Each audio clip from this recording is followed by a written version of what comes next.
Boa noite a quem está aqui na igreja, boa noite aos irmãos que estão nos assistindo de casa. Nós queremos pedir que a bênção de Deus caia sobre nós, que nós possamos entender um pouquinho, uma lição prática, para a nossa vida, do que Deus fala para nós na Tua Palavra. Nós vamos ler em Romanos 8, se você puder abrir a sua Bíblia, que são vários versículos. Em Romanos 8, a partir do versículo 31, tem um cântico de vitória. Deus é por nós.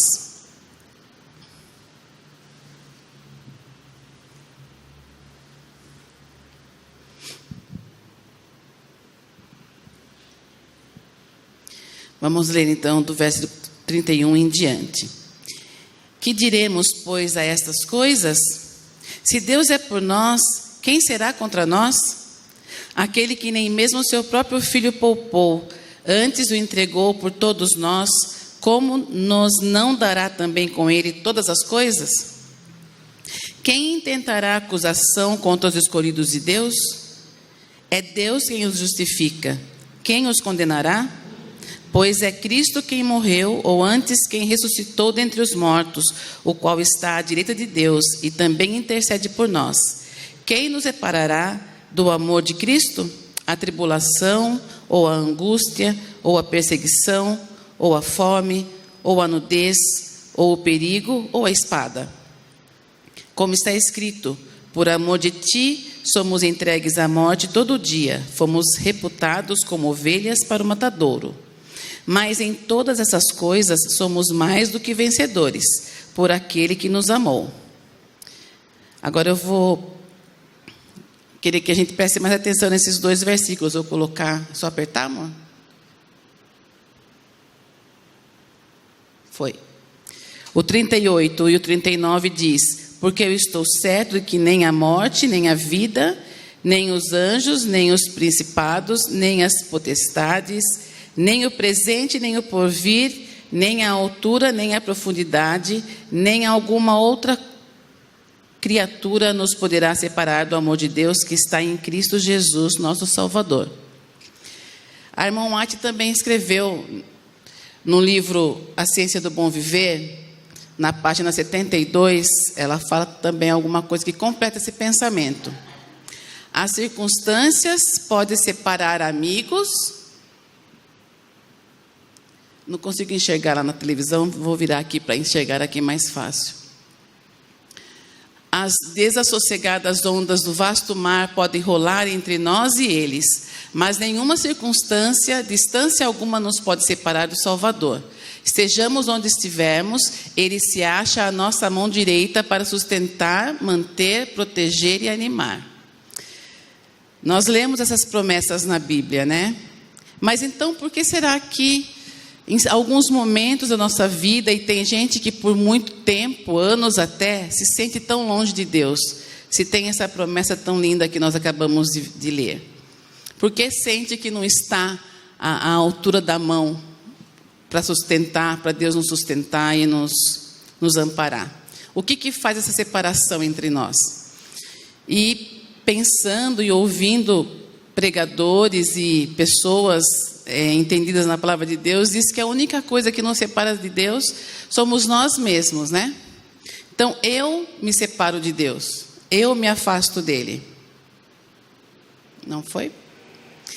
Eu, com os meus pensamentos, com os meus sentimentos, com minhas atitudes, com a forma que eu escolho viver, é eu que faço essa escolha de me afastar de Deus.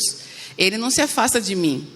Ele não deixa que nada falte para mim. Mas quando eu estou nessa situação, o meu pensamento, o meu sentimento é de que eu estou longe. Os meus atos acabam mostrando isso, as minhas atitudes acabam mostrando isso.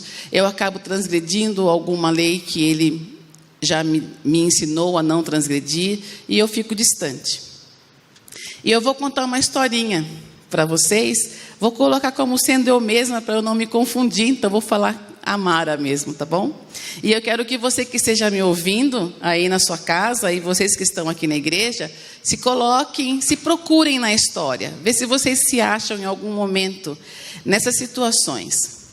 Então, era uma vez uma mulher, uma irmã de uma congregação, né, a Mara, que, como todo mundo, tem decepções, já passou por vários problemas, mas em um momento da sua vida, ela se sentiu muito ofendida por uma irmã que ela se dizia muito amiga da sua congregação. E, nossa, ela ficou muito magoada. E essa mágoa formou uma pequenina raiz chamada amargura. Ela ficou muito amargurada, não se conformava com o que tinha acontecido, não parava de pensar na ofensa dessa irmã, como que essa irmã poderia ter feito isso para ela? E, no sentido de não de fofocar, mas de desabafar, ela conversou com uma amiga e contou para essa amiga o que essa irmã tinha feito para ela. Quando a gente faz isso, eu me achando aqui, talvez as mulheres se achem mais do que os homens nisso, a gente parece que procura a aprovação de um outro amigo da gente, de que a gente está certa pelo que a gente sente, né? A gente procura contar para uma pessoa que também fale para nós, nossa, a pessoa fez isso para você, que coisa. E então, a Mara desabafou com uma amiga, depois se desabafou com outra, depois desabafou com outra, ou seja, começou a passar essa história para frente, fofocando mesmo, né? Difamando a outra amiga que, supostamente, a Mara achava que era culpada de um grave erro contra ela. Se você se achou até essa parte, tem um conselho da irmã White no livro Mente, Caráter e Personalidade, na página 497, que diz assim, olha, vou passar aqui para vocês. Quem espalha as sementes da dissensão e discórdia, colhe em sua própria alma os frutos mortíferos. O próprio ato de olhar para o mal nos outros desenvolve o mal em quem olha. Então, a Mara já estava errada no momento de passar essa história toda, de que ela se sentia tão magoada assim, e olhar com uma lupa o erro da irmã contra ela. Mas ela continuou muito triste por essa ofensa, e essa irmã, na comissão de nomeação, recebeu um cargo para desenvolver na sua igreja. E a Mara não se conformava com isso. Como que uma irmã que é capaz de fazer uma coisa dessa para mim pode desenvolver um ministério na igreja? Não compreendo como que esse mundo está, né? Como que consegue fazer uma escolha dessa? E isso foi tomando conta da Mara, foi tomando conta dos seus pensamentos, foi tomando conta da sua condição de vida. Só pensava nisso agora. Perdia sono, não queria mais ir nas atividades da igreja, porque eu vou na atividade e a fulana vai estar lá, como que eu vou fazer? Como que eu vou agir com a fulana lá? Não dá. Melhor eu ficar em casa para não ter encrenca. As pessoas começaram a se afastar da Mara, porque o assunto era só esse, era só essa ofensa. Virava, mexia, levava para esse assunto. Virava, mexia. Então, a amargura, além de raiz, começou a dar frutos. Começou a dar frutos que as pessoas em volta começaram a perceber essa amargura toda. Então, estragava o ambiente. Até as pessoas evitavam. A gente vai convidar a Mara, mas a fulana também vai estar. E daí como vai fazer? Então, melhor deixar quieto. Melhor não vamos convidar, senão vai ter problema. Vocês já sentiram isso em algum momento da vida?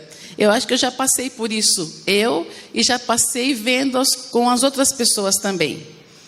Então, também parou de ir na igreja. Porque como que vai para a igreja congregar se vai dar de cara com a fulana lá? Vai que a fulana vai dirigir os hinos. Vai que a fulana vai falar alguma coisa lá na frente. Não dá, para mim não dá, não consigo, ter que sair da igreja, então eu já nem vou. Então, a Mara começou a perder também a parte espiritual, né? A bênção que é vir para a igreja, porque ela não conseguia ver aquela fulana que tanto mal tinha feito para ela e que ninguém percebia isso, só ela. A essa altura, ela já queria, sim, uma vingança, né? Já queria provocar alguma coisa para que as pessoas percebessem com quem estavam lidando. E aí tem um outro conselho para nós, no mesmo livro do Mente, Caráter e Personalidade. Se você está pensando assim sobre algum irmão, sobre alguma irmã, sobre um parente, que é até pior, né? Mais difícil de conviver, tem esse conselho aqui, olha. Lembrai-vos de que um discurso de vingança nunca faz a pessoa sentir ter ganho uma vitória. Deixai que Cristo fale por vosso intermédio. Não percai a bênção que advém de não pensar o mal. E realmente é assim. Se você em casa já passou por isso, não é porque a gente consegue fazer com que alguém fale mal daquela pessoa que a gente ganha uma vitória. A gente não se sente vitoriosa. É correr atrás do vento, né? Alguns amigos em volta da Mara que tinham mais intimidade aconselharam, chamaram. Mara, não foi tudo isso, para de pensar assim. O pastor foi à sua casa fazer uma visita para entender o que tinha acontecido. Mas a Mara continuava no mesma tecla. Eu fui ofendida, eu não tenho que pedir perdão para ninguém, de nada. Ela tem que falar comigo porque foi ela que me ofendeu. E a gente foi ficando assim, né? A Mara foi ficando decepcionada. Com isso começou uma raizinha da amargura. A amargura traz a tristeza, traz sentimentos negativos. Você passa a fazer uma fofoca de quem você supostamente se sente ofendida. Você tem inveja porque se ela consegue alguma coisa, você não. Você já pensa o porquê que ela conseguiu, como que Deus permitiu isso. Você quer difamar a pessoa porque você quer que mais pessoas pensem como você sobre aquela pessoa. Você fica com raiva, você se isola, você começa a cultivar uma árvore cheia de frutos podres na realidade. E o seu orgulho não deixa com que você faça alguma coisa para mudar esse quadro. E eu sei que os psicólogos dizem que esse estado de espiritual e mental faz com que o seu corpo também sofra. Você começa a sentir ansiedade, palpitação, porque a raiva traz isso, traz insônia. Com isso você pode ter dor de estômago. E aí vai a lista, né? Que muitos até sentem isso na pele por conta de alguma coisa dessa forma. Então, o que a gente pode fazer para não cultivar essa amargura e para não ser por causa disso que eu fique afastada de um Deus que já fez tudo pela minha salvação? Tem um versículo em Lucas 17:3 que nos mostra o que nós podemos fazer. Se você quiser abrir a sua Bíblia para acompanhar, está no telão, mas para você se certificar, né? Você pode ter uma outra linguagem também. Além desse, a gente sabe de vários outros versos que Deus ensina o que nós devemos fazer quando a gente se sente ofendido dessa forma. Então, no capítulo 17, verso 3, diz: olhar para vós mesmos, para você, e se teu irmão pecar contra ti, repreende-o, e se ele se arrepender, perdoa-lhe. E se ele não se arrepender, perdoa-lhe também. Porque às vezes o que parece para você uma enorme ofensa, a pessoa nem sabe que fez. Se no momento em que você se sentiu ofendido, né? Vamos na minha historinha. Se no momento em que a Mara se sentiu ofendida, ela fosse até essa pessoa que supostamente era sua irmã de igreja, sua amiga, e falasse: poxa, eu não gostei do que você falou, me senti tão mal. Provavelmente a outra pessoa pedisse perdão, porque talvez não foi a intenção dela. E você não teria passado por, às vezes, anos, que a gente sabe de histórias de pessoas que ficam anos sem falar uma com a outra, por pensar que a outra teve a intenção de magoar. E isso às vezes nem é verdade. Então, a primeira coisa: tenha coragem. Se sentiu ofendido, vá até outra pessoa. Não crie nenhuma raiz na sua mente, no seu coração, para não dar chance dessa árvore crescer e você se afastar de Deus por coisas tão pequenas. Libere o seu perdão. Que o perdão não é para a pessoa que te ofendeu, é para você que se sentiu ofendida. Você procurar, como nós falamos lá no início, um defeito nela com uma lupa, ou aumentar o que supostamente ela te fez para justificar sua tristeza, não vai adiantar para você, Você passa por tudo isso, às vezes por anos, e a pessoa que você acha que te ofendeu não está nem sabendo o que aconteceu, tem uma vida normal. E às vezes, como já aconteceu comigo, eu já pensei muitas vezes, eu estou me sentindo assim, eu posso perder o céu, mas a pessoa que eu acho que me ofendeu, não. Ela está se preparando para ir para o céu, e só vai ter um céu. Como que eu vou lá para o céu se ela vai estar lá e eu não vou pisar lá? Vou chegar lá e vou falar, olha, Jesus, me manda de volta porque não posso ficar no mesmo céu que a fulana. Não vai ser assim, né? Então, nós temos que liberar esse perdão e não criar essa árvore de coisas nocivas e pensamentos nocivos. Talvez os homens que são mais da razão não passem por esse tipo de coisa como nós mulheres passamos. Talvez por nós sermos mais emotivas, coisas pequenas talvez nos machuquem mais, né? E crie todos esses pensamentos negativos e nós perdemos sim noites de sono por conta de coisas muito pequenas. Outra coisa que Deus nos pede, ore muito. Peça a Deus que retire esses sentimentos do seu coração. Não é fácil, mesmo sendo uma coisa que para os outros parece pequena, não é fácil para nós que estamos sentindo. Nós precisamos sim conversar com Deus e pedir muito, viver em comunhão para que a gente se sinta liberta desse sentimento. Eu li uma frase hoje do pastor Bulhon que diz que a oração pode não mudar a situação em que você se encontra, mas ela muda o seu coração. Eu gostei muito dessa frase, porque tem coisas que acontecem com a gente que realmente são graves e nós não podemos fazer nada por ela. Então, quando eu falo aqui de você liberar o seu perdão, de você não olhar com uma lupa, talvez eu esteja sendo simplista por coisas pequenas, mas para uma pessoa, por exemplo, que teve um pai abusivo, uma pessoa que teve alguém da sua família morta, num assalto, ou num acidente de carro em que a pessoa estava bêbada, perdas grandes, que nós temos sim razão de nos sentirmos tristes e de não conseguir esquecer aquilo com facilidade. Talvez para essas pessoas sejam situações irreparáveis, que não tem como mudar. Não é uma coisinha pequena de ir conversar lá com a pessoa e resolver. Mas a oração vai mudar o nosso coração. A situação talvez continue a mesma, mas o nosso coração, a forma de encarar isso, vai conseguir mudar com a força que Deus nos dá através da oração. Tem dois hinos que têm me tocado bastante nesses dias. Nós não vamos poder tocá-los aqui hoje, porque temos vários impedimentos por conta de ser live, né? Mas eu acho que são hinos conhecidos, são de um mesmo autor, do Pedro Valença, coincidência, mas tem uma delas que eu não sei falar para vocês a letra inteira, mas os pedacinhos que eu consigo gravar, que é os que ficam na minha mente, eu vou falar para vocês. A primeira música se chama Tudo Que Vivi. Até tem no Face, tem uma madre franciscana que canta esse hino lindamente. Se vocês procurarem lá.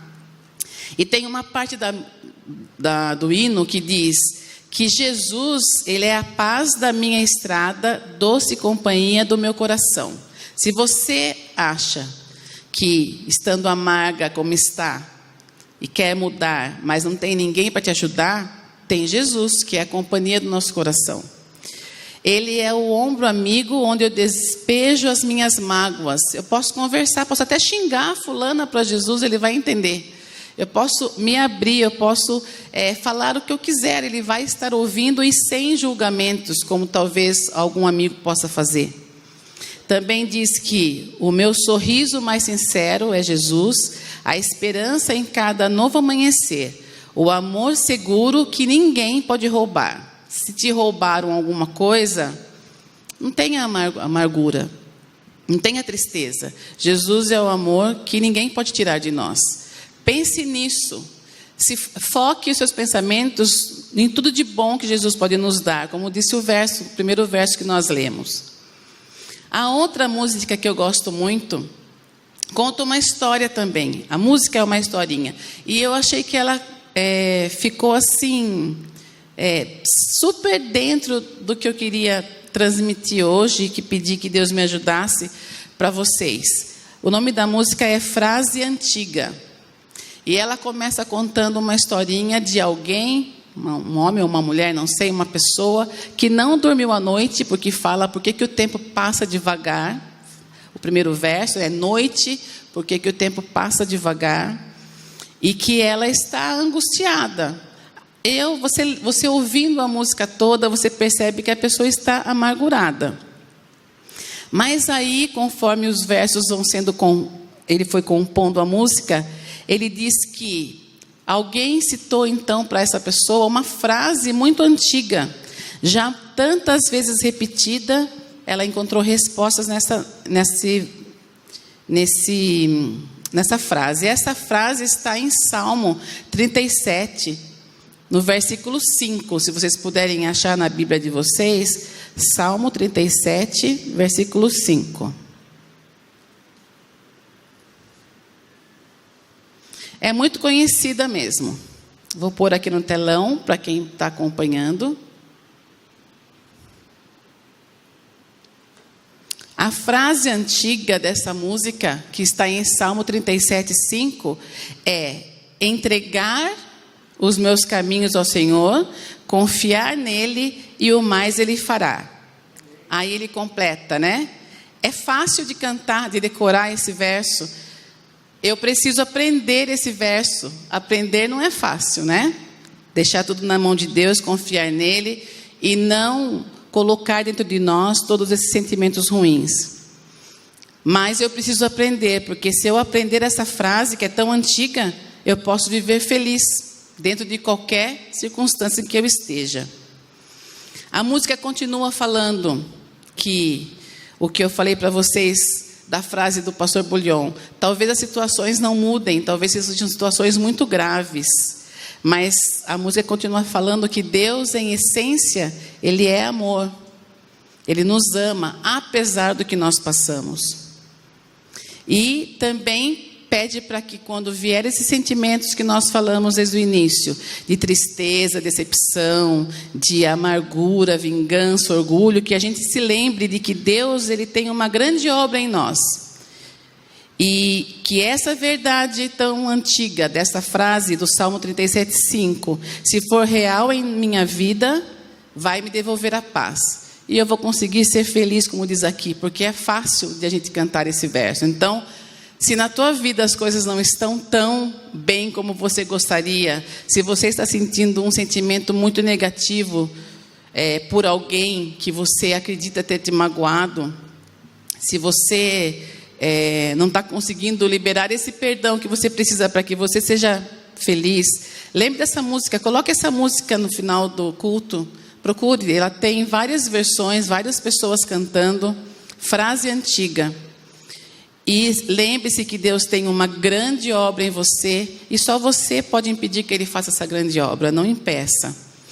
Essa verdade tão antiga, se for real na sua vida, na minha vida, nós vamos ter a nossa paz devolvida.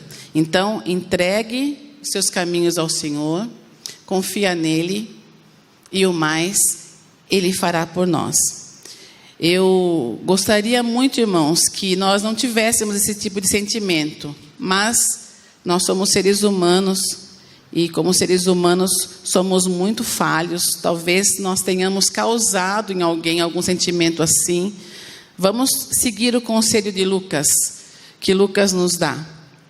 Vamos olhar para nós mesmos e, se nós pecamos contra o nosso irmão, que nós possamos ir até Ele e pedir perdão. Se Ele pecou contra nós,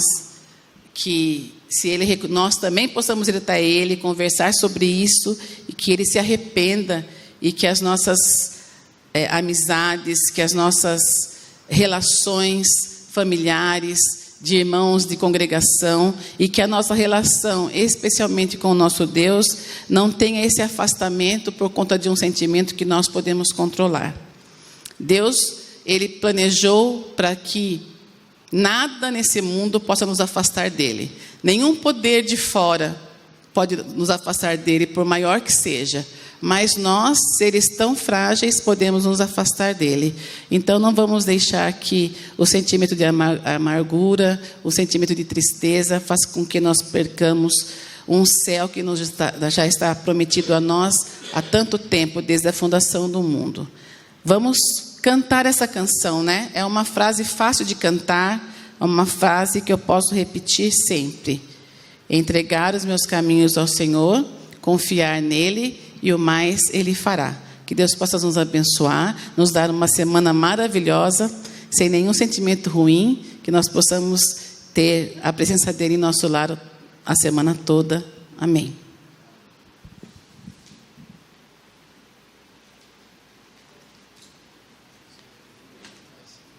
Oi? Vamos cantar o hino. Esqueci o nome do hino. Não entendi. Não há o que temer. Não há o que temer.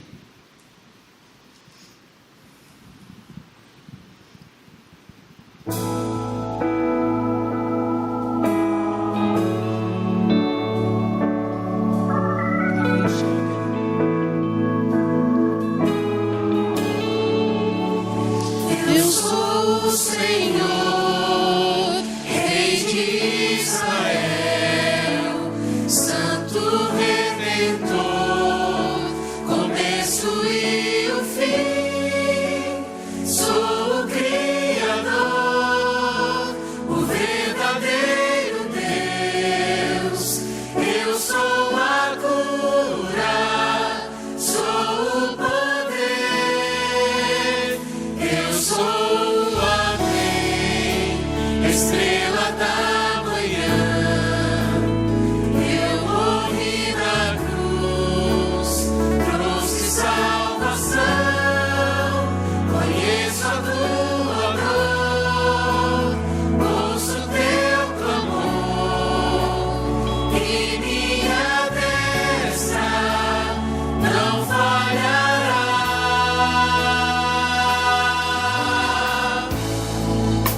Não há o que temer, contigo eu estou.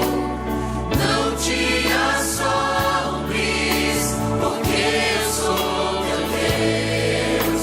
Te fortalecerei, te sustentarei com minha mão. Eu serei fiel.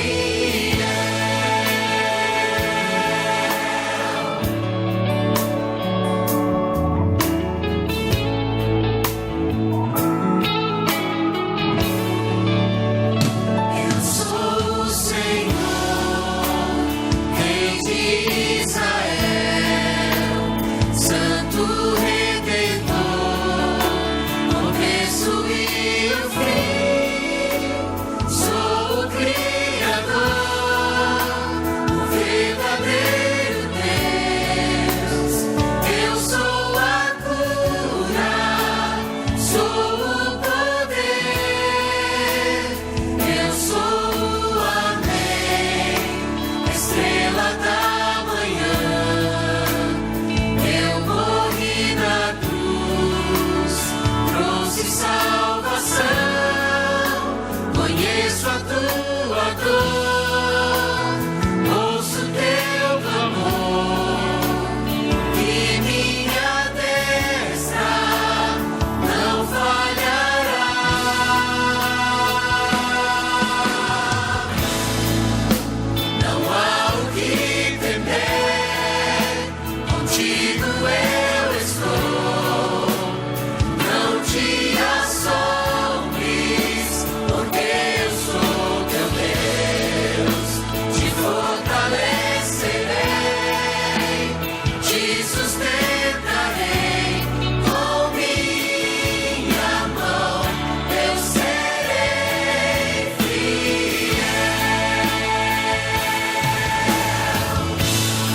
agradecemos porque o Senhor deixou para nós, na palavra de Deus, coisas tão práticas, Senhor, que se pararmos e nos atentarmos, facilitará tanto a nossa vida. Que o Senhor nos ajude a não termos nenhum sentimento ruim, a espantarmos qualquer pensamento negativo e com a Tua força, Senhor, com o Teu poder, entregar os nossos caminhos a Ti, para que a paz seja devolvida a nós, ao nosso lar, e nós possamos ser felizes ainda aqui nessa terra. Te pedimos que nos dê uma ótima semana, que nós possamos contar com a Tua presença em nossos lares. Em nome de Jesus, amém.